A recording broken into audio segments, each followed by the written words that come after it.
Mackenzie, I'm not talking about anything right now. Don't say anything about the call or anything. What do you mean? About your calls, but Dom's calls, because they're listening to conversations. That has nothing to, it's not, well, what is that about saying Dom came to get me? Like, you're about to make me hang up and not talk to you. I'm already fucking here. Don't say that. I'm allowed to fucking say that. Dom I just came don't to want to get talk me. about anything. I'm allowed to talk about that. I'm allowed to talk about that. We don't talk about it anymore. I'm allowed to talk about it as much as I want, because there's nothing to hide about it. I know there is not. Okay, I just don't want to give them anything. Nothing. That's not giving them anything. Like, what the fuck? A late-night drive, a speeding car, 2 young men dead. And at the center of it all, a girl named Mackenzie Shirilla. Her story is told not just in the courtroom, but in the haunting prison calls that followed, where her voice revealed the raw fear, regret, and confusion of a teenager trapped in a system she never believed she'd face. On July 31st, 2022, Mackenzie's car tore down a Strongsville, Ohio road at nearly 100 miles per hour. It was just past 6 in the morning when security cameras caught the blur of her Toyota Camry flying down a narrow street, accelerating faster and faster. Seconds later, it slammed into a brick warehouse with catastrophic force. Her boyfriend, 20-year-old Dominic Russo, and her friend, 19-year-old Davion Flanagan, were killed instantly.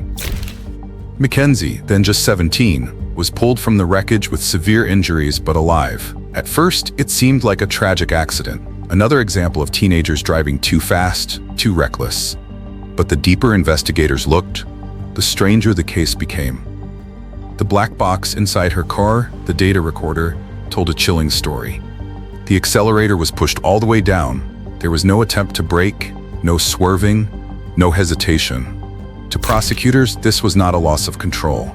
It was deliberate. Police pieced together the hours before the crash.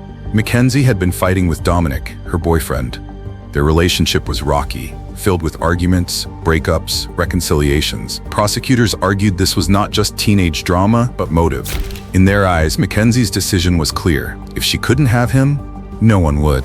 Courtrooms are places of facts, but they're also theaters of story. And in Mackenzie's trial, the story was devastating.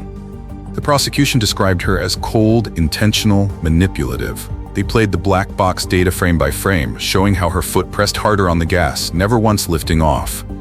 They argued this was no accident, no split-second mistake. This was murder.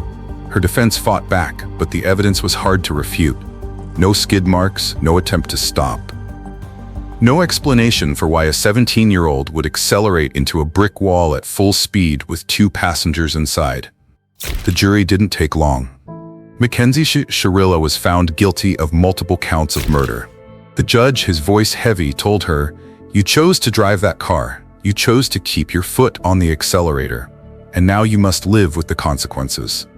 The sentence, life in prison. At just 18 years old, Mackenzie Shirilla became inmate W109983. But what the courtroom didn't reveal emerged later from inside the walls of prison. Her phone calls. From the moment you hear them, the voice is different. Gone is the teenage girl who once posted on TikTok, smiled in selfies, laughed with friends. This was a broken voice. "They all think I'm a monster," she whispered on one call, her voice cracking. "But I'm not. Do you think if I'm perfect in here, they'll let me out early?" It's the sound of a teenager suddenly aware of the weight of forever.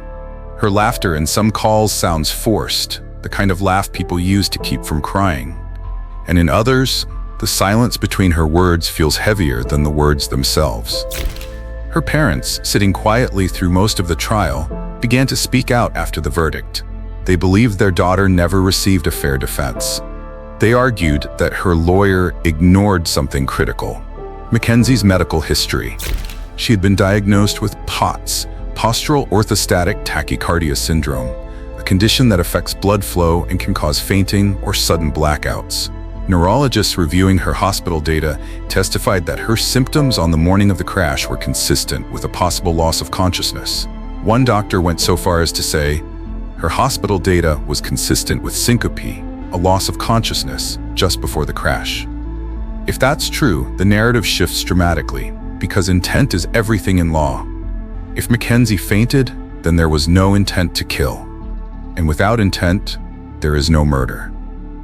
But here's where tragedy deepens into something even darker. The appeals process, her one chance at a retrial, her one chance to introduce new medical evidence, was filed late. Not months late, not weeks late, just one day. A leap year miscalculation pushed the paperwork past the deadline. Because of that technicality, her appeal was dismissed without a hearing. The Ohio Supreme Court refused to review it. Her chance at introducing medical evidence that might have changed everything, was gone. I need to get my stuff. He has wasn't it. brought up. He has that list. Okay, it doesn't matter if he has the list. He needs to have the stuff. So, I know, I'm going to get in touch with him, but don't you think on what they said now for 1 second. Do you hear, Mama? And if we appeal it, does that mean they could give me more time, or like? Kennedy, I'm not going to talk about anything here, so just stay tuned. Okay, I'm not talking about anything on the phone. Was I on the news? I don't know yet. I haven't been anywhere yet. Because there was like 8 cameras on me. Yeah, I know. That was the most there's ever been. I know. I'm sorry. We're just not going to talk anything about anything on the phone, okay? Did Jim tell you what I told him to tell you? He handed me a piece of paper. With things on it? Uh-huh. Okay, yeah. Yeah, I got you, Kennedy. So just relax, okay?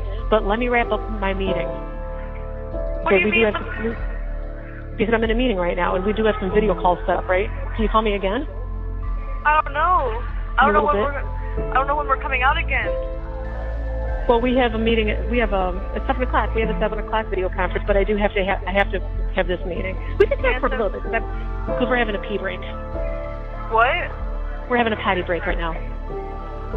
Okay. I wouldn't care anyways. This left the public torn in two.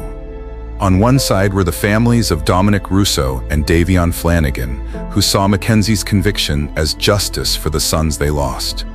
They argued she made choices, that she pressed the accelerator, and that no medical diagnosis could explain away the fact that 2 young men were dead. On the other side were those who listened to her prison calls, read the medical reports, and saw a different picture. A teenager with a health condition, failed by her defense, locked away for life because of a mistake in paperwork. Both sides clung to their truths. And in the middle stood Mackenzie Shirilla.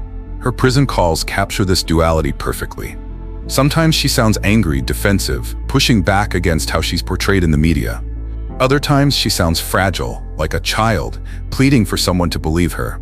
"I just want to go back," she says in one call, her voice trailing off. But there is no going back, only forward. And for Mackenzie, forward means years, decades, behind bars. This case forces us to confront difficult questions. What happens when evidence suggests intent, but medical science suggests the opposite?